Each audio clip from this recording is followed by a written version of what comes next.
क्या ये सच है कि ज़िंदगी में सफलता पाने के लिए हर किसी को इंस्पायर होना बहुत ज़्यादा ज़रूरी है? क्या ये सच है? क्या आप भी ऐसा मानते हैं? अगर आप ऐसा मानते हैं तो मैं मानता हूँ बिल्कुल सही है। मगर सवाल ये उठता है कि जब इंस्पायर होकर सफलता मिलती है, जब हम नया चीज़ कुछ करना चाहते हैं जीवन में या फिर नए काम कर रहे हैं, नए प्रोजेक्ट पे जा रहे हैं या फिर आप विद्यार्थी हैं और उसके बाद आप अच्छे नंबर लाना चाहते हैं, अच्छे मार्क्स लेकर आना चाहते हैं या कुछ बनना चाहते हैं, तो इंस्पायर होना पड़ेगा। मगर यहाँ पे सवाल यही है कि इंस्पायर कैसे हुआ जाए? क्या कोई दवाई होती है क्या? उसको खा लेने से व्यक्ति इंस्पायर हो जाता है? या फिर कोई आता है आपको घोल के पिला देगा, बोलेगा भैया इंस्पायर हो जाओ तुम। ये लो इंस्पायर की दवाई, ये पियो और हो जाओ इंस्पायर। अब प्रेरणा तुमको मिलेगी, एकदम कूट-कूट के प्रेरणा मिलेगी। या कोई आया, कोई मंत्र आपके कान में फूँका, ऐसा-ऐसा होना चाहिए, इंस्पायर आप हो गए। क्या ऐसा होता है? नहीं। ना ही कोई मंत्र है, ना ही कोई दवाई है और ना ही कोई घुट्टी है जो आपको पिला देने से आप प्रेरणा के शिकार हो जाएँगे। ऐसा कुछ नहीं होता है। प्रेरणा इंसान अपने जीवन काल में, चाहे विद्यार्थी हो, चाहे वो प्रोफ़ेशनल लाइफ़ में हो, चाहे गृहस्थ में हो, चाहे जैसा भी हो वो, जिस भी सिचुएशन में, प्रेरणा हमेशा इंसान नेचर से ही लेता है। और नेचर के अंदर में पूरा का पूरा जितना सब देखते हैं, जीव-जंतु हो सकता है या फिर आप कोई व्यक्ति हो सकता है या कोई वस्तु हो सकता है, कोई ऐसा चीज़ घट रहा है, उसको देखकर व्यक्ति वहाँ से प्रेरित हो सकता है। ये प्रेरित हो सकता है। अब इंसान जो है ना, जो व्यक्ति है ना, जो अगर ज़बरदस्ती जो कहता है कि मुझे इंस्पायर होना है, तो ज़बरदस्ती कोई इंस्पायर कभी हो ही नहीं सकता। कोई प्रेरित जो होती है, वो हो ही नहीं सकता है। कोई नहीं हो सकता। प्रेरणा इंसान का स्वभाव है। कुछ लोग दुःख से प्रेरणा ले लेते हैं। कुछ लोग बहुत ज़्यादा कष्ट का जीवन जी रहे हैं। उनके पास रहने के लिए घर नहीं है, बहुत छोटा-मोटा है, तो उनसे वो बाहर निकलते हैं और बहुत अच्छे लोगों को देखते हैं, यानी कि जो अमीर लोगों को देखते हैं, तो उनके अंदर एक प्रेरणा आ जाती है, उनसे वो प्रेरित हो जाते हैं।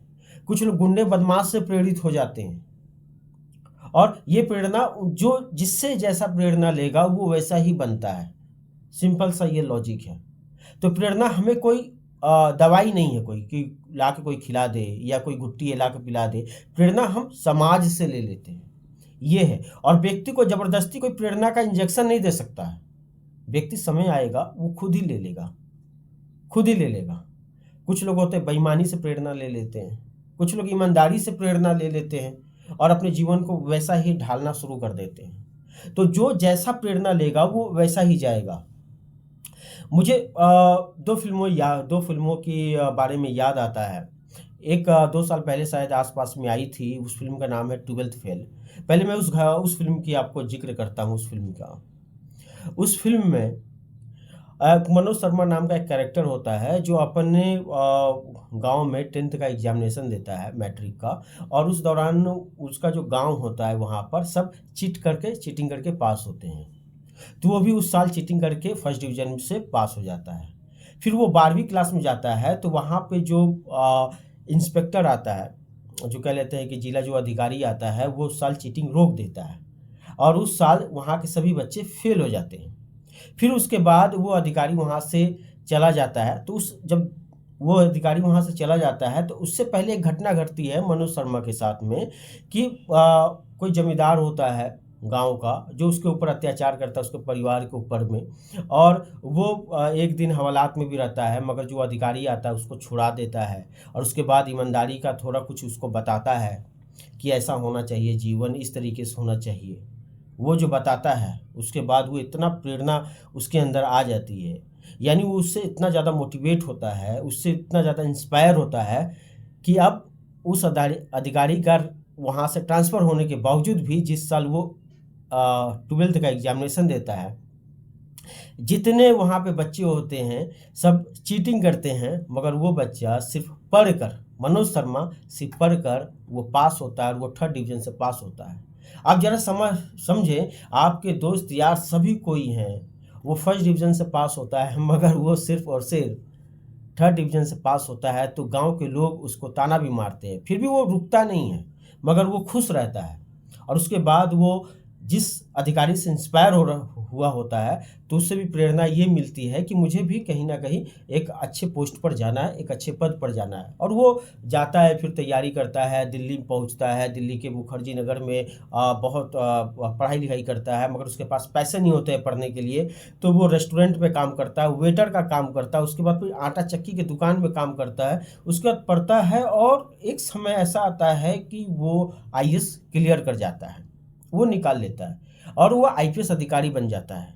और ये घटना जो फ़िल्म जो बनाई गई है जिस घटना पे, वो घटना हकीकत है। मनोज शर्मा नाम का जो व्यक्ति का बनाया गया है मध्य प्रदेश का, वो हकीकत है कि वो ऐसा उसके साथ हुआ था। तो जो मनोज शर्मा था, वो किससे प्रेरणा लिया? एक अधिकारी से लिया, एक ईमानदारी से लिया। थर्ड डिवीज़न से पास हुआ, मगर वो खुश था अपने जीवन में।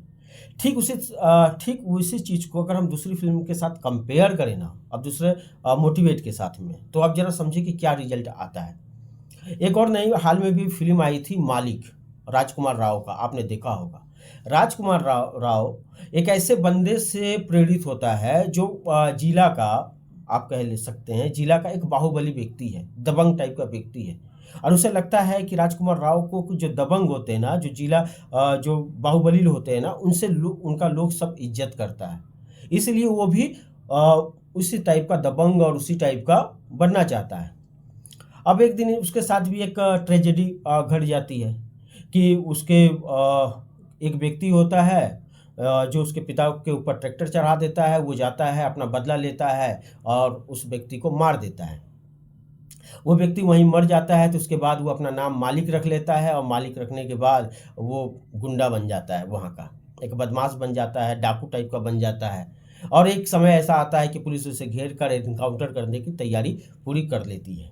आप ज़रा सोचिए, दोनों अगर फ़िल्मों की कहानी को अगर ज़रा समझें, एक व्यक्ति है जो ईमानदारी से इंस्पायर हुआ, एक जो बंदा है, एक लड़का है जो उस अधिकारी से इंस्पायर होता है और वो आईपीएस क्लियर कर जाता है। और एक दूसरा जो बंदा है, वो किससे इंस्पायर हो रहा है? बाहुबली से इंस्पायर हो रहा है।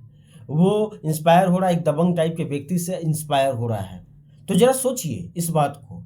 तो मेरा कहने का मतलब ये है कि जब तक ले आप अच्छा सोचेंगे नहीं, आप अच्छे लोगों की संगत में आएँगे नहीं, अच्छे लोगों के साथ आप उठेंगे बैठेंगे नहीं, अच्छे समाज, अच्छी किताब को नहीं पढ़ेंगे आप, अच्छी चीज़ों को देखेंगे नहीं, तो याद रखें आपका जो जीवन है ना, वो सिर्फ़ और सिर्फ़ वो गलत रास्ते पर जाएगी। सिर्फ़ और सिर्फ़ गलत रास्ते पे जाएगी और आपका जो प्रेरणा देने वाले लोग हैं, वो गलत होंगे। वो गलत ही होंगे, कोई अच्छे नहीं होंगे। जिससे आप प्रेरित लेंगे, याद रखें, वो कोई महान आदमी नहीं होंगे। महान आदमी तो वो होता है ना, जो आपके जीवन को सँवार दे, कि आपको विलन बना दे। तो ये 2 फ़िल्में हैं, समाज में 2 फ़िल्में बनी हैं। अगर आप नहीं देखे होंगे तो जाके ये फ़िल्में देखें, ये बहुत अच्छी फ़िल्में हैं दोनों। और उसके बाद आप समझें, एनालाइज़ करें इन सब चीज़ों को, क्योंकि हमारे जीवन में एनालाइज़ करना बहुत ज़्यादा ज़रूरी है। तो इसी तरीके से व्यक्ति इंस्पायर होता है।